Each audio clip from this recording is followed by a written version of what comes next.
Welcome to அதே institute. நம்மளோட maths கிளாஸ்ல ப்ராஃபிட் அண்ட் லாஸ், லாபம் நஷ்டம் மற்றும் தள்ளுபடி, இதை பற்றி நம்மளுடைய கிளாஸஸ் வீடியோஸ்லேயே ஏற்கனவே கிளியர்டாக பார்த்துருந்தோம். ஓகே, இந்த வீடியோவில் என்ன சார் பார்க்க போகிறோம்னா 8th ஸ்டாண்டர்ட் 4th சாப்டரில் இருக்கக்கூடிய ப்ராஃபிட் அண்ட் லாஸ் கொஸ்டின்ஸ் தான் பார்க்க போகிறோம். ஏற்கனவே அதில் எக்ஸாம்பிள்ஸ் நம்ம பார்த்துட்டோம். இப்போ எக்ஸசைஸ் 4.1ல் இருக்கக்கூடிய கொஸ்டின்ஸை பற்றி தான் பார்க்க போகிறோம். இந்த வீடியோ பார்க்குறதுக்கு முன்னாடி நீங்கள் ஆல்ரெடி நம்மளோட கிளாஸஸ் வீடியோ பார்த்துருக்கணும். அந்த வீடியோ பார்த்தா தான் உங்களுக்கு இப்போ நம்ம சொல்ல போகிறதெல்லாம் புரியும், சரிங்களா? ஸோ அந்த வீடியோக்கான கிளாஸஸ் லிங்க் உங்களுக்கு டிஸ்கிரிப்ஷனில் கொடுத்துருக்கோம்.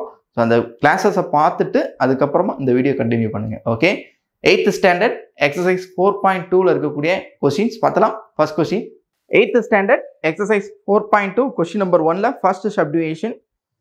நட்டம் அல்லது லாப சதவீதம் எப்பொழுதும் எதன் மீது கணக்கிடப்படும்? இதை நான் எப்பயுமே ஒவ்வொரு கொஸ்டின்லையுமே திரும்ப திரும்ப ஞாபகப்படுத்திட்டே இருந்திருப்பேன், கரெக்டானே? ஸோ இப்படி ஸ்டேட்மெண்ட்டாக கேள்வி கேட்பாங்க. ப்ராஃபிட் பர்சன்டேஜாக இருக்கட்டும், ப்ராஃபிட்டாக இருக்கட்டும், இல்லை லாஸ், லாபம் இல்லை நஷ்டம், இது ரெண்டுமே எதை வச்சு கால்குலேட் பண்ணணும்? அடக்க விலை, காஸ்ட் ப்ரைஸை வச்சு தான் கால்குலேட் பண்ணணும். ப்ராஃபிட் பர்சன்டேஜாக இருந்தாலும் சரி, லாஸ் பர்சன்டேஜாக இருந்தாலும் காஸ்ட் ப்ரைஸ் தான் மெயின். விற்பனை விலைன்றது எவ்வளோக்கு விற்றுருக்காங்க, அதனால் எவ்வளோ லாபம் அப்படின்னு கண்டுபிடிக்கிறதுக்கு மட்டும்தான். ஆனால் அந்த பர்சன்டேஜ் கண்டுபிடிக்கிறது தேவைப்படாது. அதே தள்ளுபடி சதவீதமாக இருந்தால் குறித்த விலை, சரிங்களா? ஸோ இவ்வளோதான். இங்கே அடக்க விலை, அங்கே குறித்த விலை, இதுதான் கான்செப்ட், சரிங்களா? போட்டு குழப்பிக்க கூடாது. ஓகே, நெக்ஸ்ட் கொஸ்டின் பாருங்க. 8th standard exercise 4.2 question number 1ல் செகண்ட் சப்டிவிஷன். ஒரு அலைபேசியானது 20% லாபத்தில் 8400க்கு விற்கப்படுகிறது எனில் அதன் அடக்க விலை, காஸ்ட் ப்ரைஸ். ஸோ இந்த காஸ்ட் ப்ரைஸ் கேட்குற கொஸ்டின் வெரி வெரி இம்பார்ட்டன்ட், நல்லா புரிஞ்சுக்கோங்க. லாப நஷ்டத்தில் இந்த காஸ்ட் ப்ரைஸ், லாபத்துலேயும் காஸ்ட் ப்ரைஸ், அடக்க விலை என்னன்னு கேட்பாங்க. அதே மாதிரி நஷ்டம், லாஸ்லேயும் காஸ்ட் ப்ரைஸ் கேட்குறது, அடக்க விலை என்னன்னு கேள்வி வரும். அதே மாதிரி டிஸ்கவுண்ட் போனால் குறித்த விலை என்னன்னு கேள்வி கேட்குறது. ஸோ இதெல்லாம் ரொம்ப ரொம்ப இம்பார்ட்டன்ட் கொஸ்டின், சரிங்களா? அதாவது ஹையர் ஸ்டாண்டர்ட் கொஸ்டின்ஸ் சொல்லுவோம். அதாவது டிகிரி முடித்தவங்களுக்கு கேட்கக்கூடிய ஒரு காம்படிட்டிவ் எக்ஸாம், என்ன எக்ஸாமாக இருந்தாலும் அதில் இந்த மாதிரி கொஸ்டின்ஸ் தான் வரும். ஓகே, ஸோ இதுக்கு டைரெக்டாக ஒரு ஃபார்முலா இருக்குது, நமக்கு ஆல்ரெடி தெரியும் இந்த ஃபார்முலா. காஸ்ட் ப்ரைஸ் கேள்வி கேட்கும்போது 100/100 ப்ளஸ் லாப சதவீதமாக இருந்தால் ப்ராஃபிட் பர்சன்டேஜ் கொடுத்துருந்தா ப்ளஸ் ப்ராஃபிட் பர்சன்டேஜ் வரணும். லாஸாக இருந்தால் மைனஸ் லாஸ் பர்சன்டேஜ்னு வரணும். அவ்வளோதான் ரெண்டுக்குள்ள வித்தியாசம். இன்ட்டு செல்லிங் ப்ரைஸ், விற்பனை விலை கொடுத்துருப்பாங்க. ஓகே, விற்பனை விலை கொடுத்து காஸ்ட் ப்ரைஸ் கேட்குறது. ஸோ இந்த ஃபார்முலா அப்ளை பண்ணால் உங்களுக்கு டேரெக்டாக ரிசல்ட் கிடச்சிடும். இது போக இன்னொரு மெத்தட் என்னது, நமக்கு எப்பயுமே ஹெல்ப் பண்ணக்கூடிய அந்த பாக்ஸ் மெத்தடில் அப்ளை பண்ணுறது தான் ரொம்ப சிம்பிள். ஏன்னா ஃபார்முலா சம்டைம்ஸ் மேலே வருமா, இல்லை டினாமினேட்டரில் 100 வருமானலாம் குழப்பம் வரும் இல்லையா? ஸோ பாக்ஸ் மெத்தட் மறந்துடக்கூடாது. ஓகே, ரெண்டுமே பார்த்துலாமா? ஃபர்ஸ்ட்டு கவனிங்க, ஃபார்முலா அப்படியே அப்ளை பண்ணிக்கலாம். 100/100 ப்ளஸ் ப்ராஃபிட் பர்சன்டேஜ், லாபம் எவ்வளோ? 20%. 20, 100 + 20 120, டைரெக்டாக போட்டுறேன். ஓகேவா? இன்ட்டு விற்பனை விலை 8400, அவ்வளோதான் செல்லிங் ப்ரைஸ். இப்போ என்ன பண்ணலாம்? 0 0 கேன்சல். 12 அடிச்சிடவா? 1 12 12, இங்கே 5 12 60, அப்படித்தானே? அங்கிட்ட ஒரு 2 7 12. ஸோ இங்கே ஒரு 0 இருக்குங்க. அப்போ 100 × 70 7000. அப்போ அதோட அடக்க விலை ஒரு பொருள். ஸோ இப்போ கேள்விக்கு புரிகிற மாதிரி சொல்லவா? ஒரு பொருளோட அடக்க விலை, காஸ்ட் ப்ரைஸ், அந்த ஓனர் எவ்வளோக்கு வாங்கினாருன்னு தெரியல, ஆனால் 20% லாபத்தில் 8400 விற்றுருந்தாரு. அப்போ அந்த பொருளோட ஒரிஜினல் ரேட்டு என்ன அப்படின்றது கேள்வி, சரிங்களா? ஒரிஜினல் ரேட்டு 7000 அவர் வாங்கியிருந்திருப்பாரு. 20% லாபம், 20% லாபம். இந்த ரேட்டில் 20% லாபம் எவ்வளோ வரும்? 10% 700 வருமா? அப்போ 20% எவ்வளோ வரணும்? 1400 கூட விற்றுருப்பார், கரெக்டானே? 10% 700ங்க. அப்போ 20%ன்றப்ப 1400 அவருக்கு லாபம் கிடைக்கிற மாதிரி விற்றுருப்பார். வாங்கினது இவ்வளோ ப்ளஸ் 1400, அப்போ 8400 விற்றுருப்பார். ஓகே, இது ஜென்ரலாக புரிஞ்சுக்கிறது. ஓகே, ஸோ இப்போ பாக்ஸ் மெத்தட் போவோம், அதான் நமக்கு எப்பயுமே ஹெல்ப் பண்ணும். அடக்க விலை, காஸ்ட் ப்ரைஸ் அப்படின்னு கேட்டாலே நல்லா கவனிச்சுக்கோங்க. காஸ்ட் ப்ரைஸ் அடக்க விலைன்னு கேட்டால் அது 100% அப்படின்னு எடுத்துக்க சொன்னேன். எப்பயுமே 100% வேல்யூ எவ்வளோன்னு தெரியலை, புரியுதா? அடக்க விலைனா 100%, தள்ளுபடியில் குறித்த விலைனா 100% அப்படின்னு எடுத்துக்கிறோம். ஓகே, 100% அமௌண்ட்டு தெரியல, ஆனால் சேல் பண்ணது செல்லிங் ப்ரைஸ், செல்லிங் ப்ரைஸ் தெரியுது எவ்வளோனா 8400. இந்த சேல் பண்ணது ப்ராஃபிட்டுக்கா லாஸுக்கான்னு பார்த்தா, லாபத்தில் விற்றுருக்காங்களா நஷ்டத்தில் விற்றுருக்காங்களான்னு பார்த்தா லாபத்தில் தான். எவ்வளோ சதவீதம்? 20% லாபத்தில். அதாவது 100 ரூபா பொருளை 20% லாபம் வச்சா எவ்வளோ வரணும்? 120% விற்றுருக்காங்க. இதே 20% நஷ்டம் சொல்லியிருந்தா அப்படியே 20 கழிக்கணும். 80% 100 ரூபா பொருளை 20% நஷ்டம் அப்படின்னா 80%க்கு விற்றுருப்பாங்கன்னு சொல்லிட்டு அர்த்தம். ஓகே, லாபம் நஷ்டம் ரெண்டுக்குமே ஒரே கான்செப்ட் தான். என்ன இங்கே கூட்டுறோம், அங்கே கழிக்கணும், அவ்வளோதான். லெஸ் பண்ணி அப்போ அடிச்சு கொடுத்துருங்க. 0 0 கேன்சல். 1 12 7 12 அப்போ 70 இருக்குது. இங்கே எவ்வளோதானே 1 ஆயிடுச்சு. அப்போ இது ரெண்டையும் மல்டிப்ளை பண்ணால் 100 × 70 என்ன வரும்? 7000 காஸ்ட் ப்ரைஸ் உங்களுக்கு கிடச்சிடும். ஓகேவா? ஸோ இந்த மெத்தட் உங்களுக்கு ரொம்ப முக்கியங்க, பார்த்துக்கோங்க. ஓகே, நெக்ஸ்ட் கொஸ்டின் போலாமா? கொஸ்டின் பாருங்க. 8th standard exercise 4.2 question number 1ல தேர்ட் சப்டிவிஷன். ஒரு பொருளானது 7.5% நஷ்டத்தில் 555க்கு விற்கப்படுகிறது எனில் அந்த பொருளின் அடக்க விலை. ஸோ லாப சதவீதம் கொடுத்து அடக்க விலை கேட்டாங்க. இப்போ நஷ்ட சதவீதம் கொடுத்து அடக்க விலை கேட்டிருக்காங்க. ஸோ கவனிங்க, லாஸ் பர்சன்டேஜ்னா நான் ஏற்கனவே சொன்ன மாதிரி ஃபார்முலாவை பொறுத்தளவில் அங்கே லாபமாக இருந்தால் 100 + லாப சதவீதம், நஷ்டமாக இருந்தால் 100 - லாப சதவீதம், லாஸ் பர்சன்டேஜ் நஷ்ட சதவீதம் இன்ட்டு விற்பனை விலை தான். இதுதான் ஃபார்முலா. இதில் அப்ளை பண்ணால் உங்களுக்கு ரிசல்ட் கிடைக்கும். அது போக நம்ம என்னது பாக்ஸ் மெத்தடில் அப்ளை பண்ணலாம். ஃபர்ஸ்ட் இதை கவனிங்க. 100 / 100 மைனஸ் இந்த 7.5ன்றதை நான் 7.5ன்னு எடுத்துக்கிறேன். இல்லை 7.5ன்னு எடுத்துக்கலாம். இல்லைனா ஃப்ராக்ஷன் வச்சுட்டு ஃப்ராக்ஷன்லேயே நீங்கள் ஒர்க் அவுட் பண்ணி பார்க்கணும். இல்லை நான் பாயிண்டில் வச்சு கரெக்டாக அடித்து கொடுத்துருவேன்னா அது ஒரு ஈஸியான மெத்தட், புரியுதுங்களா? ஸோ நான் இங்கே வேணால் என்ன சொல்கிறது, ஃப்ராக்ஷன்லேயே வச்சுட்டு ஒர்க் அவுட் பண்ணி காமிக்கிறேன். அந்த பாக்ஸ் மெத்தடில் வரும்போது பாயிண்டில் வைக்கலாம். ஓகே, ரெண்டுமே தெரிஞ்சுக்கோங்க. இப்போ 7.5ன்னு எடுத்துக்கிறோம். அப்போ 7 1/2 okay into selling price 555. So இப்போ என்ன ஆகும்னா 100/100ல் 7.5 போச்சுன்னா என்ன அர்த்தம் தெரியுமா?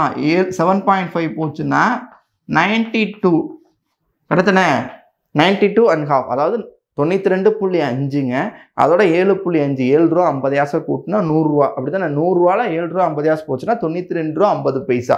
அதான் 92.5 இன்ட்டு 555. ஸோ இது கலப்பு பின்னத்தில் இருக்குது, மிக்சடு ஃப்ராக்ஷனில் இருக்குது. நார்மலாக இம்ப்ராப்பர் ஃப்ராக்ஷனாக சேஞ்ச் பண்ணணும். தகா பின்னமாக எப்படி மாற்றுறது? இந்த 2 இங்கே மல்டிப்ளை பண்ணி இந்த 1 கூட்டணும். 2 92 எவ்வளோ வரும்னா 100 எவ்வளோ வரும்? 90 90 180.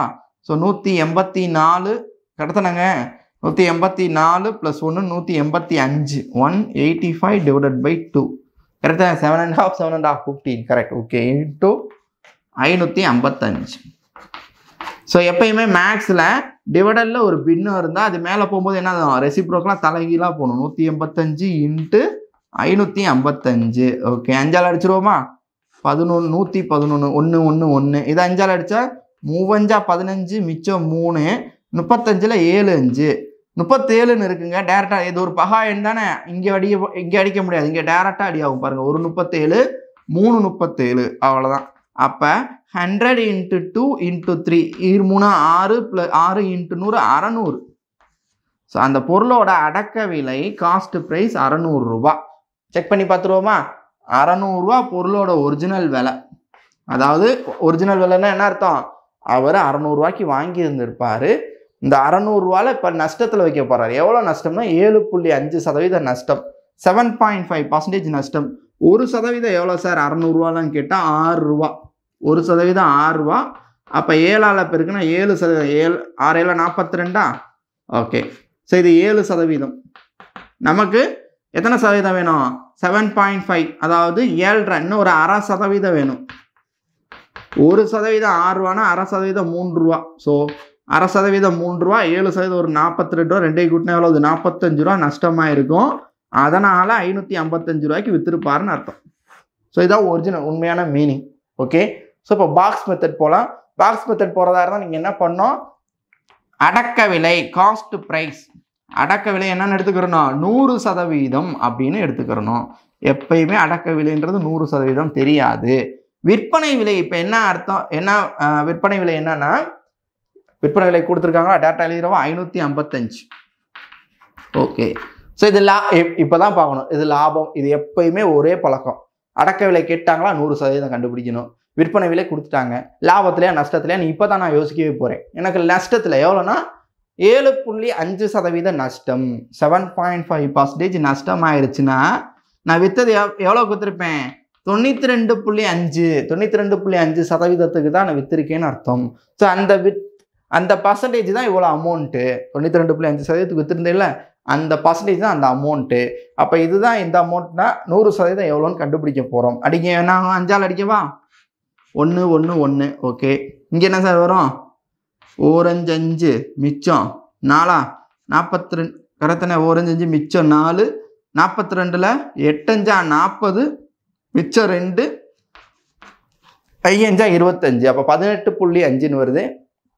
ஓகே, இது 3ஆல் டிவைட் ஆகுது பாருங்க. 1 2 3 கரெக்ட் தானே. அப்போ 3ஆல் டிவைட் பண்ணால் 37 3. இங்கே 3ஆல் டிவைட் 6 3 18. இது 3ஆல் டிவைட் ஆகலையோ? கரெக்ட் தானே. 6 3 18ன்னு வந்துடும். ஸோ டிவைட் ஆகல. 1 செகண்ட் வெயிட் பண்ணுங்க.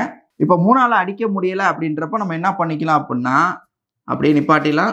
111 இருக்கட்டும். இது ரெண்டையும் கேன்சல் பண்ணலாம் இல்லையா 5 டேபிளில். ஸோ 5ஆல் அடித்து கொடுக்க போகிறேன். 20 5. இங்கே 3 5ங்க. 3 5 கரெக்டானே. 15 மிச்சம் 3. இந்த 5 எடுத்தா பாயிண்ட் வச்சுக்கோங்க. 7 5. அப்போ 3.7. ஸோ இங்கே 3.7 வந்துருச்சு. இதை அடித்து கொடுத்துட்டேன் 5ஆல். இங்கே 111 இருக்குன்னு அடிக்கலை. ஓகேவா? ஸோ 3.7 117 அடிக்க தெரியணும். அதுதான் சொல்கிறேன். பாயிண்டில் 37 இருந்தால் 3 தான் வரும். 37 இருந்தால் 3 37 111. ஆனால் 3.7ன்றது 37 விட 10ல் 1 பங்கு. கரெக்டா? ஸோ அப்போ இதை அடிச்சிங்கன்னா இதில் 30 மடங்கு இருக்கும். புரியலையா? அதாவது இங்கே எழுதி காமிக்கிறேன் பாருங்களேன். 3.7 இங்கே என்ன இருக்குது? 111 இருக்குது. எனக்கு இது குழப்பமாக இருக்குது சார்னா 10ஆல் பெருக்கலாம். ரெண்டையுமே பாயிண்டில் இருந்தால் குழப்பமாக இருக்குல்ல. ரெண்டையும் 10ஆல் பெருக்குங்க. அப்போ 37 மாறிடும். இங்கிட்ட 10ஆல் பெருக்குனா 1110ன்னு கிடச்சிடும். ஓகே, இப்போ பாயிண்ட் இல்லை, படிச்சிருவோமா? 1 37 3 37. அப்போ 30ன்னு வருங்க. புரியுதுங்களா? ஸோ இப்போ அடித்தோம்னா 30 தடவை இருக்கும். இப்போ 20 × 30 என்ன ஆகும்? இதான ஆன்சர். இது முடிஞ்சிருச்சுல. 20 × 30 உங்களுக்கு 600ன்னு ஆன்சர் கிடைச்சிடும். அவ்வளோதான், 600. அதுதான் நமக்கு காஸ்ட் ப்ரைஸ் அப்படின்னு ரிசல்ட் வந்துடும். ஓகேவா? ஸோ இது நஷ்டத்தில் வந்திருக்கு. ஸோ இந்த ஒரு சில சம்மந்தம் தான் அப்படி டிஃபிகல்ட்டாக இருக்கும். அப்போ இந்த மாதிரி கொஷின்லாம் பார்த்தோனையுமே நமக்கு தெரியணும் 600 ரூபா அப்படின்றது. சரிங்களா? ஓகே, நெக்ஸ்ட் கொஷின் பாருங்கள். 8th standard exercise 4.2 question number 1ல் 4th சப்டிவிஷன். 4500ஐ குறித்த விலையாக கொண்ட ஒரு அரவை இயந்திரமானது தள்ளுபடிக்கு பின் 4140க்கு விற்கப்பட்டால் தள்ளுபடி சதவீதம் என்ன? ஓகே, ஸோ எப்பயுமே இந்த ப்ராஃபிட் அண்ட் லாஸில் ஒரு பெரிய பிரச்சனை என்ன தெரியுமா? சில நேரங்களில் எல்லாமே போட்டு குழப்பி மொத்தமாக வரும்போது கன்ஃபியூஸ் ஆயிரும். சரிங்களா? ஸோ என்ன கேட்டிருக்காங்கன்றதை எப்பயுமே யோசிக்கணும். தள்ளுபடி சதவீதம்னா என்ன அப்படின்னு கேட்டிருக்காங்க. இங்கே கேள்வி டிஸ்கவுண்ட் பர்சன்டேஜ் கேட்டிருக்காங்க. அப்போ கேஷுவலாக எப்பயுமே கேஷுவலாக இருந்தால் ஒரு கொஸ்டின் உங்களால் அட்டன் பண்ண முடியும். இப்போ தள்ளுபடினால என்ன பண்ணோம்? ஒரு கடைக்குள்ளே நம்ம போகிறோம் அப்படின்னு யோசிக்கணும். ஒரு கடைக்குள்ளே போகிறோம், அதில் குறித்த விலைனா மார்க் பண்ணி வச்சுருக்க ரேட்டு அதில் போட்டிருக்குது 4500 ரூபா போட்டிருக்கு. ஆனால் என்ன பண்ணுறாரு கடைக்காரர், நமக்கு 4140 ரூபாய்க்கு தான் விற்கிறாரு. அப்படின்னா குறைச்சிருக்காரு ரேட்டை. 4500 ரூபாயிலேருந்து 4140 ரூபாய்க்கு குறைச்சிருக்காருன்னா எவ்வளோ அமௌண்ட்டு நமக்கு குறைச்சி கொடுத்துருக்காரு, அதை தள்ளுபடி பண்ணியிருக்காரு அப்படின்னு பார்த்தீங்கன்னா தள்ளுபடி வேல்யூ தெரிஞ்சிடும். தள்ளுபடி எவ்வளோ கிடச்சிருக்கு? டிஸ்கவுண்ட் எவ்வளோன்னு பார்த்தீங்கன்னா சப்ட்ராக்ட் பண்ணால் எவ்வளோ வரும்? 360 ரூபா. ரைட். ஸோ அதாவது 4140 ரூபா போச்சுன்னா 360 ரூபா டிஸ்கவுண்ட் பண்ணியிருக்காரு. ஓகே, ஸோ இது எத்தனை பர்சன்டேஜ் அதான் கேள்வி. தள்ளுபடி எத்தனை சதவீதம்? எதில் பார்க்கணும்? தள்ளுபடி சதவீதம் குறித்த விலை, அதாவது போட்டிருந்த ரேட்டில் இந்த அமௌண்ட்டு எத்தனை பர்சன்டேஜ் ஆஃபர் அப்படின்னு பார்த்தோம்னா கவனிங்க, யோசிச்சு பாருங்க. ஜென்ரலாக யோசிச்சாலே இதுக்கு ஆன்சர் கிடைச்சிடும். 10% இருந்தால் 450 ரூபா. 10% இருந்தால் 450 ரூபா. ஆனால் 360 ரூபா தான் வருது. அப்போ 10% இல்லை, அதை விட கம்மியாக ஒவ்வொரு ஆப்ஷனாக கூட யோசிச்சு பார்க்கலாம். இல்லை டைரெக்டாக நான் பார்க்குறேன் 1% 45 ரூபா. அப்போ இது எத்தனை 45 ரூபான்னு யோசிச்சிங்கன்னா போதும். எத்தனை 45 ரூபா? ஒரு 360 ரூபா. 2 45 ரூபா 90 ரூபா. அப்போ 4 90 ரூபா 300. அப்போ 4 8% வரணும். அப்படி தானே 8ஆல் இருக்குன்னா தான் 360 ரூபா வரும். அப்போ 8% டிஸ்கவுண்ட் பண்ணியிருக்காங்க அப்படின்னு நம்ம யோசிக்கலாம். அது போக ஆப்ஷன் இருக்குங்க, ஒவ்வொரு ஆப்ஷனாக கூட டக்கு டக்குன்னு யோசிக்கலாம். ஓகேவா? பர்சன்டேஜ் உங்களுக்கு பார்க்க தெரிஞ்சா போதும். ஓகே, இல்லை நான் தள்ளுபடி சதவீதம் ஃபார்முலா போகிறேன். டிஸ்கவுண்ட் பர்சன்டேஜ், தள்ளுபடி சதவீதம்.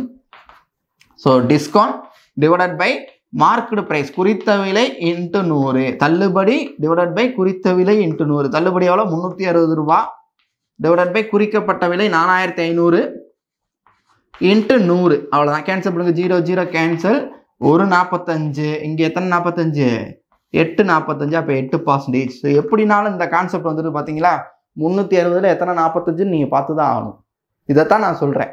ஸோ 360 ரூபா, ஒரு பர்சன்டேஜ் 45 ரூபா, அப்போ இது எத்தனை 45 ரூபா அப்படின்னு பார்த்தா முடிஞ்சிருச்சு. புரியுதுங்களா? ஓகே, நெக்ஸ்ட் கொஸ்டின் பாருங்க. 8th ஸ்டாண்டர்ட் எக்ஸசைஸ் 4.2ல கொஸ்டின் நம்பர் 2. ஒரு பொருளை 820க்கு விற்பதனால் விற்கும் விலையில் 10% நஷ்டம் ஏற்படுகிறது எனில் அந்த பொருளின் அடக்க விலை. நான் அதுக்கு தான் எப்பயுமே ஒரு கொஸ்டினை ரீட் பண்ணும்போது சொல்லிகிட்டே இருப்பேன், ஒரு நிமிஷம் அவசரப்படாமல் பொறுமையாக ரீட் பண்ணணும்னு. சரிங்களா?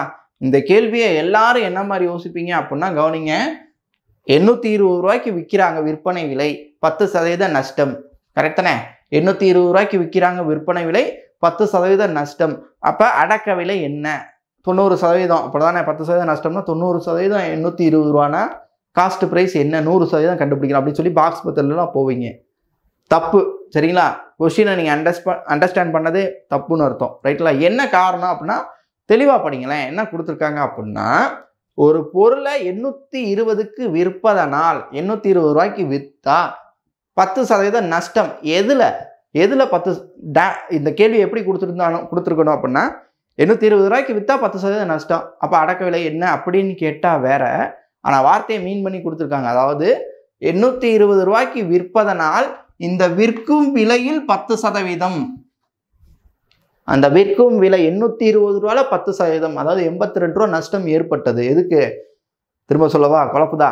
820 ரூபாய்க்கு விற்றா அந்த விற்கிற விலையில 10% என்ன வந்துச்சோ அது எனக்கு நஷ்டங்க. அப்போ அந்த பொருளோட ஒரிஜினல் ரேட்டு என்னங்க அப்படின்னு கேட்குறாங்க. அவ்வளோதான், சிம்பிளாக சொல்லணும்னா. அப்போ 820 ரூபாய்க்கு விற்றா 82 ரூபா நஷ்டம். அப்போ ஒரிஜினல் ரேட்டாக என்ன இருந்திருக்குன்னா இந்த 82 ரூபா கூட இருந்திருக்கும். ஓகே, ஸோ அப்போ கூட்டினீங்கன்னா எவ்வளோ வரும்? 902 ரூபா. அவ்வளோதான். புரிதுங்களா? அவர் 902 ரூபாய்க்கு வாங்கியிருந்திருப்பாரு, 82 ரூபா நஷ்டத்தில் விற்றுருப்பாரு. அப்போ 820 ரூபாய்க்கு விற்றுருப்பாரு. அந்த 820 ரூபாய்க்கு விற்கும் போது எனக்கு விற்கிற விலையில 10% நஷ்டம். கேள்வி புரிஞ்சிருக்கும்னு நினைக்கிறேன். ஓகேவா? இல்லைன்னா திரும்ப ரீவைண்ட் பண்ணி பாருங்க. ஓகே, நெக்ஸ்ட் கொஸ்டின் பாருங்க. 8th ஸ்டாண்டர்ட் எக்ஸசைஸ் 4.2ல கொஸ்டின் நம்பர் 3. ஒரு பொருளை 810க்கு விற்றதால் கிடைத்த லாபமும் அதே பொருளை 530க்கு விற்றதால் ஏற்பட்ட நஷ்டமும் சமம் எனில் அந்த பொருளின் அடக்க விலை என்ன? காஸ்ட் ப்ரைஸ் என்னன்னு கேட்டிருக்காங்க. கவனிங்க, இது டோட்டலி கொஞ்சம் டிஃப்ரெண்ட்டான கொஸ்டின். ஸோ எப்படி அப்ளை பண்ணுறதுன்னு பார்ப்போம். அதாவது கேள்வி என்னன்னா, ஒரு அமௌண்ட்டு எவ்வளோக்கு வாங்கணும்னு தெரியலை, ஆனால் 810க்கு விற்றால் லாபம், 530க்கு விற்றால் நஷ்டம். அப்படின்றப்ப நம்மளோட அந்த பொருளோட உண்மையான ரேட்டு 2க்கு நடுவில் தான் இருக்க போகுது. 2க்கு நடுவில் தான் இருக்கும். கூட வைக்கும்போது 810 ரூபா, கம்மியாக வைக்கும்போது 530 ரூபா. இங்கே என்ன ஹிண்ட் கொடுத்துருக்காங்க அப்படின்னா, அதனால் ஏற்பட்ட லாபமும் நஷ்டமும் சேம். இந்த விலைக்கு விற்கும்போது ஒரு நஷ்டம் ஏற்படும், அந்த அமௌண்ட்டும் 810க்கு விற்கும்போது ஒரு லாபம் ஏற்படும், அந்த அமௌண்ட்டும் சேம். அப்படின்றனால நான் அதை கன்சிடர் பண்ணுறேன். எப்படி அப்படின்னா, லாபம் அண்ட் நஷ்டம் ரெண்டுமே ஈக்குவலாக இருக்கனால நான் அதை எக்ஸ்ன்னு ஒரு நம்பராக எடுத்துக்கிறேன். ஓகே, ஸோ இப்போ 810 ரூபா இது என்னது? Selling price. இது ரெண்டுமே விற்பனை விலைங்க. செல்லிங் ப்ரைஸ் கொடுத்துருக்காங்க, மறந்துடாதீங்க. விற்பனை விலை கொடுத்துருக்காங்க. ஓகே, ஸோ விற்பனை விலைன்றது என்ன? லாபத்தில் பார்த்தீங்கன்னா அந்த பொருளோட அடக்க விலை, காஸ்ட் ப்ரைஸ். இங்கிலீஷில் எழுதுவா, தமிழ் எழுதுவா? இங்கிலீஷில் எழுதுவா. Cost price. சிபின்றது அடக்க விலை ப்ளஸ் லாபம். அதாவது அவர் வாங்கின ரேட்டு ப்ளஸ் இந்த லாபம் எக்ஸு, அந்த அமௌண்ட்டு லாபம் அமௌண்ட்டையும் சேர்த்தா 810 ரூபா வரும். கரெக்டான அர்த்தம்? அவர் வாங்கின அடக்க விலை ப்ளஸ் அவருக்கு ஏற்பட்ட லாபம் ஒரு அமௌண்ட் வந்திருக்கும், அதுதான் எக்ஸு. ரெண்டையும் சேர்க்கும் போது 810 ரூபா, அதான் விற்பனை விலை, விற்றுருப்பார். சரிங்களா? ரெண்டையும் சேர்த்தா எவ்வளோ வருதோ அந்த ரேட்டுக்கு விற்கணும். இதே நஷ்டம்னு வச்சுக்கோங்களேன், சிபி அடக்க விலையிலேருந்து அவருக்கு ஏற்பட்ட நஷ்டம் அமௌண்ட்டை கழிச்சா என்ன வந்திருக்கும்? விற்பனை விலையும் வந்திருக்கும். கரெக்டானே? ஸோ ஒரு பொருளை ஒரு ரேட்டுக்கு வாங்கியிருந்திருப்பாரு, அந்த ரேட்டு தெரியல. ரைட்லா? ஏதோ ஒரு அமௌண்ட்டு நஷ்டம் ஆயிடுச்சு, அந்த அமௌண்ட்டை கழிக்கும் போது எவ்வளோ வருதோ அந்த ரேட்டுக்கு விற்றுருப்பார். ஓகே, ஸோ இதுதான் கான்செப்ட் நம்ம ஏற்கனவே பார்த்தது படி. ஸோ இந்த ரெண்டு ஈக்குவேஷனாக மாறிடுச்சு. இது ஒரு ஈக்குவேஷன், இது ஒரு ஈக்குவேஷன். ஸோ நான் இதை என்ன பண்ண போகிறேன்னா, எக்ஸுன்றதை கேன்சல் பண்ணணும், சிபி தான் வேணும். அப்போ என்ன பண்ணுறேன், இது ரெண்டையும் ஆட்டோமேட்டிக்காக இது ப்ளஸில் இருக்குது மைனஸில் மாற்றி இருக்கனால ரெண்டையும் கூட்டுனாலே கேன்சல் ஆயிரும். இந்த ஈக்குவேஷனையும் இந்த ஈக்குவேஷனையும். சரிங்களா? ஈக்குவேஷனை கன்சிடர் பண்ணிடுவா. இது ரெண்டையும் ஆட் பண்ணும்போது இது ரெண்டும் கேன்சல் ஆயிரும். ஆனால் இங்கே ஒரு சிபி, இங்கே ஒரு சிபி இருக்குது. இது ரெண்டையும் கூட்டுனா 2CP, 2 அடக்க விலை அப்படின்னு வரும். கரெக்ட் தானே? CP plus CP 2CP. இது ரெண்டையும் ஆட் பண்ணும்போது என்ன ஆகும்? இது ரெண்டையும் ஆட் பண்ணும்போது வேறு சிம்பிள்னால அடிச்சிட்டோங்க. இங்கே பாருங்கள் 40, இது ஒரு 13, 1340. ஓகே, நமக்கு தேவை காஸ்ட் ப்ரைஸ் சிபி. இந்த 2வால் டிவைட் பண்ணோம். 1340 டிவைடட் பை 2. ஸோ அப்போ ஆன்சர் 2ஆல் அடித்தோம்னா 6 2 12 மிச்சம் 1 14 7 2. அப்போ 670 ரூபா. சரிங்களா? அப்போ 670 ரூபாய்க்கு வாங்கியிருந்திருப்பாங்க. 810 ரூபாய்க்கு 670 ரூபா பொருள் 810 ரூபாய்க்கு விற்றுருந்தா 140 ரூபா லாபம். அதே 670 ரூபா பொருள் 530 ரூபாய்க்கு விற்றுருந்தா 140 ரூபா நஷ்டம். இந்த லாபமும் நஷ்டமும் சேம். இதுதான் கொஷினோட மீன். ஓகேவா? ரைட். ஸோ கொஞ்சம் டிஃப்ரெண்ட்டான கொஷின். இந்த கொஷின்லாம் ஒரே ஒரு கொஷின் தான் இருக்குது. இது அப்படியே தான் வரணும். ஓகேவா? ஆன்சரை பார்த்தோன்னே தெரியும் 670 ரூபான்னு. ஓகே, நெக்ஸ்ட் கொஷின் பாருங்கள். 8th ஸ்டாண்டர்ட் எக்ஸசைஸ் 4.2ல கொஷின் நம்பர் 4. 10 அளவுகோலின் விற்ற விலையானது 15 அளவுகோல்களின் அடக்க விலைக்கு சமம் எனில் லாப அல்லது நஷ்ட சதவீதம். ஓகே, இந்த மாடல் நான் ஏற்கனவே சொல்லியிருந்தேன். என்ன பண்ணணும்? இத்தனை பொருளோட அடக்க விலை இத்தனை பொருளோட விற்பனை விலைக்கு சமம். இதை மாற்றி எப்படி வேணால் கொடுக்கலாம். இத்தனை பொருளோட விற்பனை விலை இத்தனை பொருளோட அடக்க விலைக்கு சமம். ஸோ இப்படி கொடுத்தாலே நம்ம என்ன பண்ணிக்க போகிறோம்? ஒரு ஈஸியான ஷார்ட்கட் மெத்தடில் அப்ளை பண்ண போகிறோம். அது என்ன அப்படின்னா, ஃபஸ்ட்டு கவனிங்க. ஃபஸ்ட்டு இந்த ஸ்டேட்மெண்ட்டை பார்த்து லாபமா நஷ்டமான்றதை கண்டுபிடிக்கணும். அப்போ தான் நம்ம ஆன்சர் பார்க்க முடியும். லாபமா நஷ்டமான எப்படி கண்டுபிடிக்கிறது? ஜென்ரலாக யோசிங்க. ஃபர்ஸ்ட் எடுத்து நான் அடக்க விலையை தான் வச்சுக்கிறணும். அடக்க விலையாக வச்சுட்டு தான் விற்பனை விலைக்கு போகணும். இப்போ என்ன கொடுத்துருக்காங்க அப்படின்னா 15 பொருளோட, அப்படியே மாற்றி படிக்கிறேன். 15 பொருளோட அடக்க விலை cost price is equal to 10 பொருளோட விற்பனை விலை. புரியுதுங்களா? அதாவது என்ன அர்த்தம் அப்படின்னா, நீங்கள் ஒரு 15 பேனான்னு வச்சுக்கிறோமே, 15 பேனா வாங்கிட்டீங்க. அளவுகோல் இங்கே ஸ்கேல் 15 பேனான்னு வச்சு 15 பேனா வாங்கிட்டீங்க. 15 பேனாவை ஏதோ 200 ரூபா போட்டு வாங்கியிருப்பீங்கன்னு வச்சுக்கோங்களேன். அந்த 15 பேனாவோட காசு 200 ரூபா. உங்களுக்கு நீங்கள் 200 ரூபாய்க்கு மேலே விற்றா லாபம். ஆனால் என்ன சொல்கிறாங்க அப்படின்னா, அந்த 15 பேனாவில் நீங்கள் 10 பேனாவை விற்றாலே, 15 பேனா வாங்கினீங்கல்ல, அதில் 10 பேனாவை விற்கும்போது அதுவே நீங்கள் வாங்கின காசு உங்களுக்கு கிடச்சிரும்னு அர்த்தம். புரியுதுங்களா? 10 பேனா விற்றாலே நீங்கள் வாங்கின அந்த 200 ரூபா உங்களுக்கு வந்துருச்சுன்னு அர்த்தம். அப்போ இன்னொரு 5 பேனா இருக்கு, அதை விற்றா என்ன அர்த்தம்? லாபம் நமக்கு. அப்படித்தானே? ஸோ இவ்வளோதான், சிம்பிள். இப்படி தான் பார்க்கணும். ஸோ இங்கே நமக்கு லாபம், ப்ராஃபிட் கிடைக்குது. ஓகே, அப்போ ப்ராஃபிட் கிடைக்குது அப்படின்னா சிம்பிள். என்ன பண்ணணும்? டினாமினேட்டரில் சின்ன நம்பர் வரணும். இது 2ல் சின்னது எதுவோ அதான் டினாமினேட்டரில் வரணும். லாபமாக இருந்தால் சின்ன நம்பர் கீழே வரணும், நஷ்டமாக இருந்தால் பெரிய நம்பர், இந்த 2ல் பெருசு எதுவோ அது டிவைடரில் வரணும். ஓகே, இங்கே லாபம் ப்ராஃபிட்னால சின்ன நம்பர் 10. ஓகே, மேலே இது ரெண்டுக்குமான டிஃபரன்ஸ் 15 - 10. ஓகே, அப்போ 5. ஓகேவா? இன்டோ சதவீதம், அதனால் 100ஆல் பெருக்கணும். அவ்வளோதான். கேன்சல் பண்ணுங்க. 0 0 கேன்சல். 5 × 10 50% லாபம். அப்படி தானே அர்த்தம்? 15 பேனா வாங்கினதில் 10 விற்றாலே காசு வந்துருச்சுன்னா மிச்சம் 5, அது 10ல் பாதியில் 5%, அதாவது பாதிக்கு பாதி லாபம் கிடைக்கும் உங்களுக்கு. இன்னொரு 5 விற்றீங்கன்னா அதில் ஒரு 100 ரூபா வரும். வாங்கினதே 200 ரூபா, ஆனால் விற்றது 300 ரூபா. லாபம் 100 ரூபான்றது உங்களுக்கு பாதிக்கு பாதி லாபம், 50% அர்த்தம். ஓகேவா? கொஞ்சம் யோசிச்சு பார்த்தீங்கன்னா புரியும். ஓகே, நெக்ஸ்ட் கொஸ்டின் பாருங்கள். 8th ஸ்டாண்டர்ட் எக்ஸசைஸ் 4.2ல கொஸ்டின் நம்பர் 5. 2 பொருள்கள் 15 வீதம் வாங்கப்பட்டு 3 பொருள்கள் ரூபாய் 25 வீதம் என விற்கப்பட்டால் லாப சதவீதம் எவ்வளோ அப்படின்னு கொஸ்டின் கேட்டிருக்காங்க. ஓகே, ஸோ இதுவுமே கொஞ்சம் டிஃப்ரெண்ட்டான கொஸ்டின். ஸோ இது எப்படி அப்ளை பண்ணலாம் அப்படின்னா கவனிங்க. 2 பொருள், என்ன கேள்வியை புரிஞ்சுக்கோங்க. 2 பொருளை 15 ரூபாய்க்கு வாங்குறீங்க. 2 பொருள் அது என்னன்னு தெரியல, அது 2ஐயும் வாங்கினது 15 ரூபா. ஆனால் 3 பொருளாக சேர்த்து விற்கும்போது 25 ரூபாய்க்கு விற்றுருக்கீங்க. அப்போ லாபமா நஷ்டமானு கேட்டால் கண்டிப்பாக லாபம். இதை பார்த்தாலே தெரியும். 15 ரூபாய்க்கு 2 பொருளை வாங்கியிருக்கோம் அப்படின்னா 7 ரூபா 50 காசு. அப்படித்தானே? ஸோ அப்படி கூட ஒரு பொருளை கால்குலேட் பண்ணலாம். இங்கே 3ஆல் டிவைட் பண்ணால் 8 ரூபாய்க்கு மேலே விற்றுருப்பீங்க. 8.33 போயிட்டே இருக்கும். சரிங்களா? ஸோ அதனால் பாயிண்ட். ஸோ அப்போ ஒரு பொருளை வச்சு இந்த இடத்துல உங்களால் கனெக்ட் பண்ண முடியாது. நான் சொல்கிறது புரியுதா? 2 பொருள் 15 ரூபான்றப்ப பிரச்சனை இல்லை. ஒரு பொருள் 7 ரூபா 50 காசு. ஆனால் 3 பொருள் 25 ரூபாயா இருக்குது. ரைட்லாம்? 3ஆல் வகுப்புற ஒரு நம்பராகவோ இல்லை பாயிண்டில் முடியக்கூடிய நம்பராகவோ இருக்கணும். 3ஆல் டிவைட் பண்ணால் என்ன வரும்? 8.33 உங்களுக்கு போயிட்டே இருக்கும். சரிங்களா? அப்போ 3ஆல் டிவைட் பண்ணி ஒரு பொருளோட ரேட்டுக்கு நம்மளால் போக முடியலை. அப்போ என்ன சார் பண்ணுறது இது அப்படின்னா ஒரே அளவாக மாற்றணும். 2 பொருள் 3 பொருள் இப்படி இருக்கக்கூடாது. ஒன்று 10 பொருள் 10 பொருள்னு இருக்கணும், இல்லை 5 பொருள் 5 பொருள்னு இருக்கணும், இல்லை ஒரு பொருள் ஒரு பொருள்னு இருக்கணும். ஓகேவா? ஸோ இதான் கான்செப்ட். ஆனால் இங்கே இப்படி இருக்கனால நம்ம என்ன பண்ண போகிறோம்? ஃபஸ்ட்டு இது 2ஐயும் சேமாக மாற்ற போகிறேன்.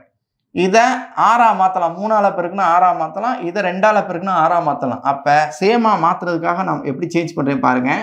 இது அடக்க விலை அப்படி தானே, காஸ்ட் ப்ரைஸ்.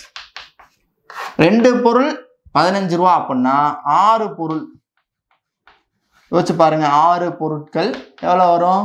2 பொருள் 15 ரூபா, அப்போ 4 பொருள் 30 ரூபா, அப்போ 6 பொருள் 45 ரூபாயா? 3ஆல் பெருக்கணும், வேற ஒன்றும் இல்லை. ஸோ இது எடுத்துக்கிறேன் அடக்க விலை. இப்போ செல்லிங் பிரைஸ், விற்பனை விலை. செல்லிங் பிரைஸ் கொடுத்துருக்காங்க. 3 பொருள் 25 ரூபானா 6 பொருள் 50 ரூபா அப்படித்தானே. 3 பொருட்கள் 25 ரூபானா 6 பொருட்கள் எவ்வளோ வரும்? 50 rupees. அவ்வளோதான்.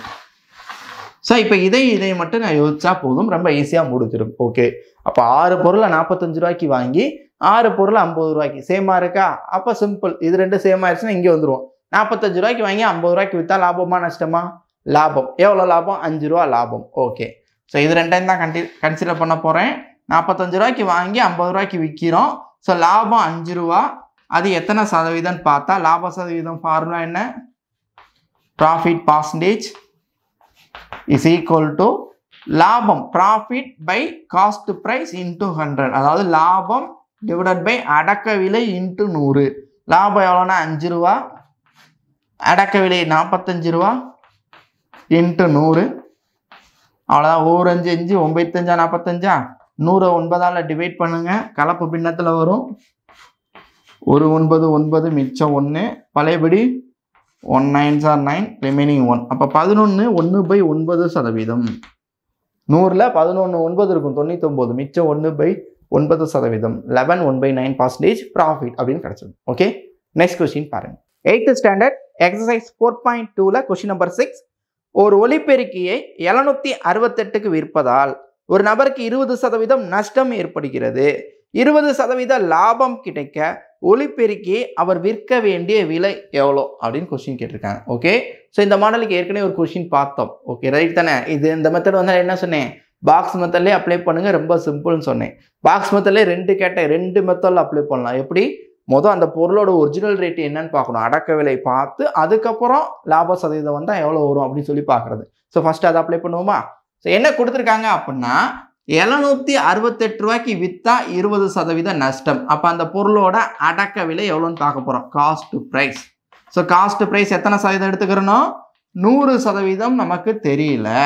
ஆனால் 20% நஷ்டத்தில், அதாவது நஷ்டம் 20% ஏற்பட்டுச்சுன்னா 80% அப்படி தானே.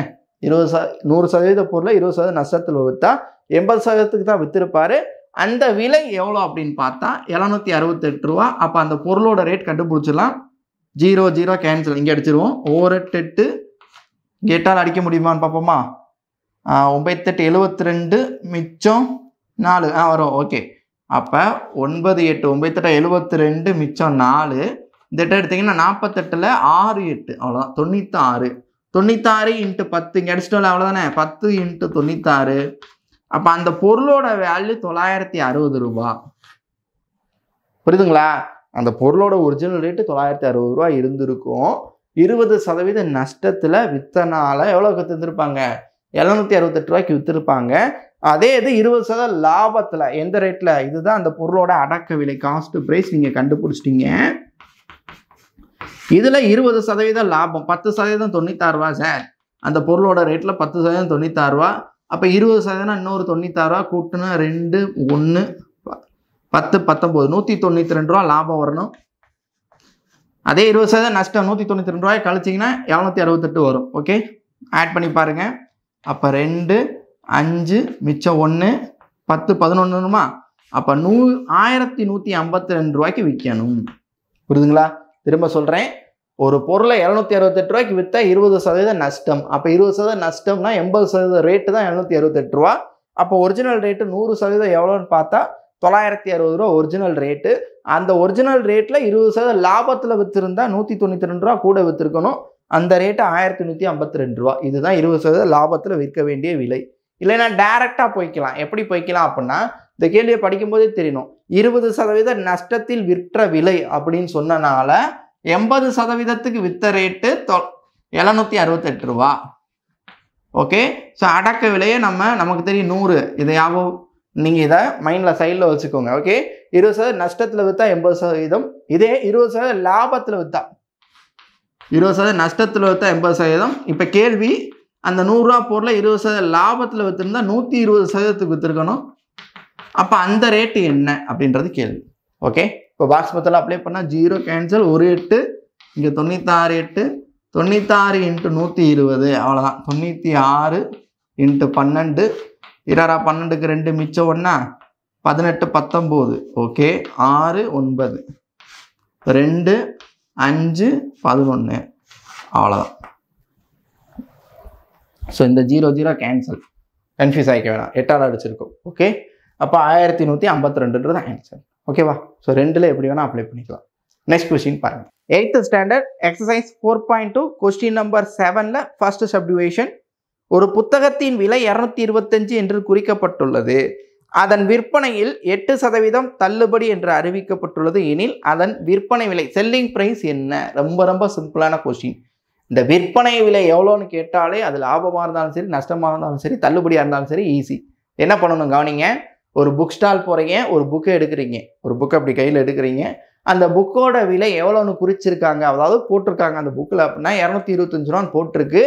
அதுக்கு பக்கத்துலேயே ஒரு ஆஃபர் கார்டு, இதை நீங்கள் எடுத்தீங்கன்னா 8% டிஸ்கவுண்ட். எத்தனை பர்சன்டேஜ்? 8% டிஸ்கவுண்ட் அப்படின்னு போட்டிருக்கு. அப்படின்னா என்ன அர்த்தம் தெரியுமா? இந்த ரேட்டு போட்டிருக்க ரேட்டில் 8% உங்களுக்கு கம்மி பண்ணி தருவோம், நீங்கள் வாங்கிக்கலாம் அப்படின்னு சொல்லிட்டு அர்த்தம். ஸோ அப்போ இதில் 8% எவ்வளவோ அவ்வளோ டிஸ்கவுண்ட் பண்ணுவாங்க. அப்போ விற்பனை விலை பார்த்துடலாம். ஸோ 225 ரூபாவில் 1% எவ்வளோ சார் அப்படின்னா ₹2.25. அப்படி தானே? 2 ஸ்தானம் தள்ளி புள்ளி வைக்கணும். இன்ட்டு 8, 8 கால் ரூபா, 4 ரூபா, சாரி 2 ரூபா, 1 ரூபாய்க்கு 4 கால் ரூபா வரும். 25 பைசா, 4 25 பைசா 1 ரூபி. அப்போ 8 25 பைசா 2 ரூபா, 8 2 12, சாரி 8 2 16, அவ்வளோதான். ஸோ அப்போ மொத்தம் 16 + 2 18 ரூபா டிஸ்கவுண்ட். அதை தான் இன்டைரக்டாக போட்டிருக்காங்க. 225 ரூபாய்க்கு 8%, அதாவது 18 ரூபா உங்களுக்கு டிஸ்கவுண்ட் பண்ணுவோம், அதாவது கம்மியாக கொடுப்போம். 18 ரூபா டிஸ்கவுண்ட் பண்ணால் நீங்கள் எவ்வளோ கொடுத்து வாங்கிக்கலாம்? 207 ரூபாய்க்கு வாங்கிக்கலாம். ஸோ இதுதான் விற்பனை விலை, இந்த விலைக்கு தான் நாங்கள் விற்போம் அப்படின்னு சொல்லிட்டு அர்த்தம். ஓகேவா? நெக்ஸ்ட் கொஸ்டின் பாருங்கள். 8th standard exercise 4.2 question number 7ல் செகண்ட் சப்டிவிஷன். ஒரு எல்இடி தொலைக்காட்சி 5% தள்ளுபடியில் 11,970க்கு விற்கப்படுகின்றது. அப்போ அதன் குறித்த விலை, மார்க்டு பிரைஸ் என்ன? அதாவது தள்ளுபடி சதவீதம் அண்ட் விற்பனை விலை கொடுத்து குறித்த விலை கேட்குறது. சரிங்களா? அங்கே பார்த்தாலே லாப நஷ்டத்தில் அடக்க விலை, காஸ்ட் ப்ரைஸ் கேட்குறது. ரெண்டும் இங்கே குறித்த விலை கேட்குறது ஒன்று தான் சொல்லியிருந்தேன். கரெக்ட் தானே? ஸோ சேம் மெத்தட், ஒரே மாதிரி தான் கேள்வி இருக்கும், கொஷின் கேட்பாங்க, அடிக்கடி கேட்கக்கூடியது. கவனிங்க. ஸோ குறித்த விலைன்னு கேட்டால் ஃபார்முலா 100/100 மைனஸ், அங்கே 100/100 ப்ளஸ். லாபமாக இருந்தால் கூட்டணும், நஷ்டமாக இருந்தால் கழிக்கணும், தள்ளுபடியாக இருந்தாலும் கழிக்கணும். 100 மைனஸ் தள்ளுபடி சதவீதம் இன்ட்டு விற்பனை விலை. அங்கே அடக்க விலைக்கு பதிலாக இங்கே குறித்த விலைன்னு அர்த்தம். அவ்வளோதான். சரிங்களா? அப்போ ஃபார்முலா அப்ளை பண்ணுவோம். 100/100 மைனஸ் தள்ளுபடி 5%. அப்போ 100 - 5 95 இன்ட்டு விற்பனை விலை 11,970. அவ்வளோதான். கேன்சல் பண்ணுங்க. 5ஆல் அடிப்போமா? 4 5 5, ரைட். மிச்சம் 4, 45ல் 9 5, 2 5 10, மிச்சம் 1, 3 5 15, மிச்சம் 4, 9 5 45, மிச்சம் 2, 4 5 20. அவ்வளோதான். ஸோ 23, இதை அப்படியே டிவைட் பண்ணிடுங்க. 2394 டிவைடரில் 19 இருக்குது, ஒரு 19, ரிமைனிங் 4, 49ல் 2 19 38, மிச்சம் எவ்வளோ வரும்? 11. ஓகே, இங்கே ஒரு 4 இருக்குது. ஸோ இங்கே எத்தனை 19? யோசிச்சு பாருங்கள். 5 19 95ங்க. இப்போ 6 19 தான் 114. அவ்வளோதான். ஸோ இப்போ அடிச்சிங்கன்னா 19ஆல் அடிக்கும்போது 126, அதாவது 100 × 126 12,600 ரூபா அப்படின்றது அர்த்தம். ஸோ குறிக்கப்பட்ட விலை. ஸோ நீங்கள் போகும்போது இந்த ரேட்டு போட்டிருந்துருக்கும், மார்க்கெட் ப்ரைஸ். அந்த பொருள் எவ்வளோ போட்டிருக்கோம்? 12,600 ரூபா அந்த டிவியில் ரேட்டு போட்டிருந்துருக்கும். உங்களுக்கு 5% டிஸ்கவுண்ட் பண்ணியிருப்பாங்க இந்த ரேட்டில். 5%ன்னு என்ன அர்த்தம்? 1,260 ரூபாவில் பாதி, ஏன்னா 10%ல் பாதி. அப்போ 630 ரூபா டிஸ்கவுண்ட் பண்ணால் நீங்கள் 11,970 ரூபாய்க்கு வாங்கியிருந்திருப்பீங்கன்னு சொல்லிட்டு அர்த்தம், விற்பனை விலை. புரியுதுங்களா? இல்லை இதை பாக்ஸ் மெத்தட்லாம் அப்ளை பண்ணலாம். என்ன அப்படின்னா அதான் ஷார்ட்கட். என்ன பண்ணணும், குறித்த விலை நல்லா கவனிச்சுக்கோங்க, குறித்த விலை மார்க்கெட் ப்ரைஸ், அங்கே அடக்க விலையை 100ன்னு எடுப்பீங்க, இங்கே மார்க்கெட் ப்ரைஸை 100% எடுக்கணும். ஸோ அந்த ரேட்டு தெரியல, ஆனால் 5% டிஸ்கவுண்ட் போக, அப்போ 100%த்தில் 5% உங்களுக்கு நான் டிஸ்கவுண்ட் கொடுத்துட்டேன் அப்படின்னா எத்தனை பர்சன்டேஜ், மிச்சம் 95% இந்த ரேட்டுக்கு தான் நான் உங்களுக்கு விற்றுருப்பேன். 95%க்கு விற்றேன். எவ்வளோ அமௌண்ட்டுன்னு பார்த்தா 11,970 ரூபா. ஓகே, 95ஆல் அடித்தா தெரியல, 126 வரணும். இந்த 100ஆல் பெருக்கும்போது 12,600 கிடைக்கும். ஓகேவா? ஸோ குறித்த விலை 100% அப்படின்னு வச்சு பாக்ஸ் மெத்தடில் அப்ளை பண்ணும். நெக்ஸ்ட் கொஸ்டின் பாருங்க. 8th standard exercise 4.2 question number 7ல தேர்ட் சப்டிவிஷன். ஒரு மின்னணு கடிகாரம் 750 என்று குறிக்கப்பட்டுள்ளது. இதனை 615க்கு விற்றால் தள்ளுபடி சதவீதம் எவ்வளோ, டிஸ்கவுண்ட் பர்சன்டேஜ் எவ்வளோன்னு கேட்டிருக்காங்க. ஸோ ரொம்ப ஈஸி தான். அதாவது எவ்வளோ ரேட்டு போட்டிருக்குன்னா அந்த வாட்சோட ரேட்டு 750 ரூபா. ஆனால் அவங்க என்ன பண்ணுறாங்கன்னா உங்களுக்கு கம்மியாக விற்கிறாங்க, 615 ரூபாய்க்கு விற்கிறாங்க அப்படின்னா தள்ளுபடி டிஸ்கவுண்ட் பண்ணியிருக்காங்க. எவ்வளோ டிஸ்கவுண்ட் பண்ணியிருக்காங்க அப்படின்னு பார்த்தீங்கன்னா எவ்வளோ வரும், அப்படி கழிச்சு பாருங்க, கழிச்சிங்கன்னா எவ்வளோ வரும், 0ல் அப்போ 10ல் 5 போச்சுன்னா 5, மிச்சம் இங்கே 4 தான் இருக்கும், 4ல் 1 போச்சுன்னா 3. ஸோ இங்கே 135 ரூபா டிஸ்கவுண்ட். எவ்வளோ டிஸ்கவுண்ட் பண்ணியிருக்காங்க, 135 ரூபா டிஸ்கவுண்ட் பண்ணியிருக்காங்க. ஸோ இது எத்தனை சதவீதம் அப்படின்றத கேள்வி. 750 ரூபாவில் பார்த்தா கிட்டத்தட்ட 10%னா 75 ரூபா, 15% கூடவே தான் வருது, அப்படி தானே? ஸோ பார்த்துருவோம், செக் பண்ணி பார்த்துருவோமா, எப்படி பார்க்குறது. ஜென்ரலாக யோசிச்சா 75 10%, இன்னொரு 10% எடுக்க முடியாது, 1% 7 ரூபா 50 காசு. ஸோ இப்படி யோசிச்சுக்கிட்டே இருக்கணும், எத்தனை பர்சன்டேஜ்னு யோசிக்கணும். இல்லை டேரெக்டாக ஃபார்முலா தெரியும் சார், டிஸ்கவுண்ட் பர்சன்டேஜ் தள்ளுபடி சதவீதம், டிஸ்கவுண்ட் பை தள்ளுபடி டிவைடட் பை குறித்த விலை இன்ட்டு 100, 135 ரூபா பை குறித்த விலை 750 ரூபா இன்ட்டு 100. ஸோ 0 0 கேன்சல், 5ஆல் அடித்தா 15 5 வருமா, 1 5 5 மிச்சம் 2, 15 5. ஓகே, இங்கே 2 5 10 மிச்சம் 3, 7 5, அவ்வளோதான். ஸோ இப்போ பழையபடி இது 2 என்ன, இது 2 5ஆல் அடிக்கலாமா, 2 5 10 3 5 15, 1 3 3 9 3, அப்போ 9 இன்ட்டு 2 18%, 18% டிஸ்கவுண்ட். அவ்வளோதான், சரிங்களா? 18% டிஸ்கவுண்ட். 10% 75 ரூபா, 20% மாதிரி இருந்தால் இன்னொரு 75 ரூபா வரும். ஸோ 150 ரூபா வந்துடுது. நமக்கு 15 ரூபா கம்மியாக வேணும், அப்படி தானே? 135 ரூபா தான் வரணும். இந்த 15 இது 20%ங்க, 15ன்றது எவ்வளோனா 2% வரும். ஸோ 20ல் 2 போச்சுன்னா 18% தான் 135 வரும். வேகமாக சொன்ன மாதிரி இருந்துச்சா? ஸோ புரிஞ்சுக்கிட்டே ஓகே, இல்லை இதுவே போதும். ஓகே, நெக்ஸ்ட் கொஸ்டின் போகலாம். கொஸ்டின் பாருங்கள். 8th standard exercise 4.2 question number 10. ஒரு மெத்தையின் குறித்த விலை 7500. இதற்கு 2 தொடர் தள்ளுபடிகள் முறையே 10% மற்றும் 20% என வழங்கப்பட்டால் வாடிக்கையாளர் செலுத்த வேண்டிய தொகை எவ்வளோ அப்படின்றது question. So double percentage, 2 discount கொடுக்குறாங்க. ஓகே கவனிங்க, 7500 ரூபா போட்டிருக்கு, 2 டிஸ்கவுண்ட் கொடுத்து விற்றா என்ன ரேட்டு வரும். ஸோ டபுள் டிஸ்கவுண்ட் வந்தால் நான் ஏற்கனவே சொல்லியிருக்கேன், 2% சேர்ந்து வரும்போது 2ஐயும் சேர்த்து 10 அடுத்து ஒரு 20 மொத்தம் 30% டிஸ்கவுண்ட் நீங்கள் கால்குலேட் பண்ணக்கூடாது. அது தப்பான பழக்கம், சரிங்களா? சரி, தப்பான ஆன்சர் வந்துடும். ஓகே, ஸோ என்ன காரணம்னு சொல்லியிருக்கேன், தெரியாத அமௌண்ட்டாக இருந்தால் 100% எடுத்து செக் பண்ண சொன்னேன். 100 ரூபான்னு எடுத்து முதல் ஒரு டிஸ்கவுண்ட் பண்ணுங்கள், அடுத்த ஒரு டிஸ்கவுண்ட் பண்ணுங்கன்னு சொல்லியிருந்தோம் டபுள் பர்சன்டேஜில். ஓகே, இங்கே என்ன பண்ணிக்கலாம் அப்படின்னா அமௌண்ட்டே அவங்க கொடுத்துட்டாங்க.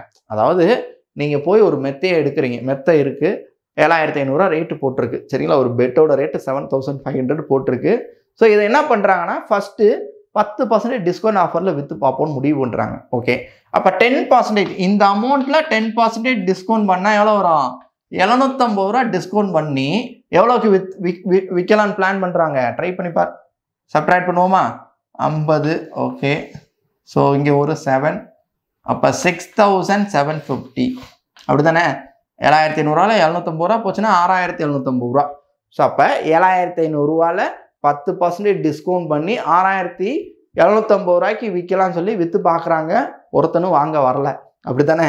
ஏன், என்ன காரணம் அப்படின்னா இன்னொரு தடவை டிஸ்கவுண்ட் பண்ண போகிறான்னா என்ன அர்த்தம், அந்த ரேட்டுக்கு எவனும் வாங்கலை. அதனால் பழையபடி என்ன பண்ணுறான், 20% டிஸ்கவுண்ட் பண்ணலாம் அப்படின்னு முடிவு பண்ணுறான். எந்த ரேட்டில், நான் ஏற்கனவே சொல்லியிருக்கேன் இல்லையா, ஒரு செகண்ட் பர்சன்டேஜ் செகண்ட் அமௌண்ட்டில் தான் பார்க்கணும், திரும்ப மொதல் அமௌண்ட்டுக்கு போகக்கூடாது. இப்போ ரேட்டு 6750 ரூபா, 10% டிஸ்கவுண்ட் பண்ணி இப்போ 6750 ரூபா ரேட்டு போட்டாச்சு. ஆனால் இதுக்கும் வாங்க வரல. அப்போ இதில் தான் 20% எவ்வளவோ அதை டிஸ்கவுண்ட் பண்ணணும். அப்போ 20% எதில் பார்க்கணும்? இதில் பார்க்கணும். இந்த அமௌண்ட்டில் 20%. அப்போ 675 ரூபா ப்ளஸ் 675 ரூபா. ஏன் 2 10%, 675 ரூபான்றதான் 10%. 20%னால இன்னொரு 675 ரூபா. அப்போ எவ்வளோ வரும்? 0 மிச்சம் 1 14 15 மிச்சம் 1 12 13 1350 ரூபா டிஸ்கவுண்ட். ஸோ இந்த அமௌண்ட்டில் 20%ன்றது 1350 ரூபா டிஸ்கவுண்ட் பண்ணுவாங்க. அப்போ என்ன ஆகும்? 0 0 7ல் 3 போச்சுன்னா 4, 6ல் 1 போச்சுன்னா 5. அப்போ 5400 ரூபா. ஸோ இதுதான் விற்பனை விலை, செல்லிங் ப்ரைஸ். இந்த ரேட்டுக்கு தான் கடைசியாக விற்பாங்க. 2 தடவை டிஸ்கவுண்ட் பண்ணி நீங்கள் டேரெக்டாக 30% டிஸ்கவுண்ட் பண்ணி பாருங்கள், இந்த அமௌண்ட்டு வராது, தப்பாக போயிடும் ஆன்சர். புரியுதுங்களா? ஓகே. ஸோ இப்போ என்ன பார்த்தோம் அப்படின்னா 8th இருக்கக்கூடிய எக்ஸசைஸ் 4.2 மட்டும் தான் பார்த்துருக்கோம். சரிங்களா? 4.2லையுமே இப்போ என்ன பார்த்துருக்கோன்னா கொஷின்ஸ், அதாவது ஆப்ஷன் இல்லாமல் இருக்கக்கூடிய கொஷின்ஸ் தான் பார்த்தோம். இதுலேயே இன்னும் என்ன இருக்குது? வித் ஆப்ஷனோட புக் பேக் கொஷின்ஸ் இருக்குது. ஓகேவா? அடுத்தது 4.5லேயும் ஒரு சில கொஷின்ஸ் இருக்குது. ஸோ அந்த புக் பேக் கொஷின் அந்த 4.5 சேர்த்து நெக்ஸ்ட் வீடியோவில் பார்த்துக்கலாம். ஓகேவா? ஸோ இதை நல்லா ப்ரிப்பேர் பண்ணிக்கோங்க.